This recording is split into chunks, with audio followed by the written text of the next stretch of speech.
Deputy commissioner जिला वस्ती ताहा सलीम ने all private school management association Sindh और डिप्टी कमिश्नर जिला वस्ती के इश्तराक से जारी शजरकारी मुहिम के दौरान brilliant career grammar school north Nazimabad में पौधा लगाया। इस मौके पर डिप्टी कमिश्नर जिला वस्ती ने तलबा और तालबात से शजरकारी की अहमियत के हवाले से गुफ्तगू की और मज़कूरा शजरकारी मुहिम में तलबा और तालबात की जानिब से पौधे लगाए और उनकी देखभाल करने पर उन्हें सराहा।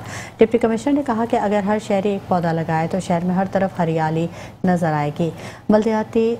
माहौलियाती आलूदगी को कम से कम करने और माहौल को सरसब्ज़ और शादाब रखने के लिए मुस्तकिल तौर पर शहर में शजरकारी मुहिम जारी रखी जाएगी। All private school management association के चेयरमैन सैयद तारिक शाह ने डिप्टी कमिश्नर जिला वस्ती ताहा सलीम को यादगारी शील्ड भी पेश की। इस मौके पर chairman all private school management association Sindh Syed Tariq Shah, vice chairman Atiq Shamsi, सदर कराची रीजन फुरकान अहमद, साबका चेयरमैन बल्दिया वस्ती रेहान हाशमी, असातिज़ा और स्कूल के तलबा और तालबात की कसीर तादाद मौजूद थी।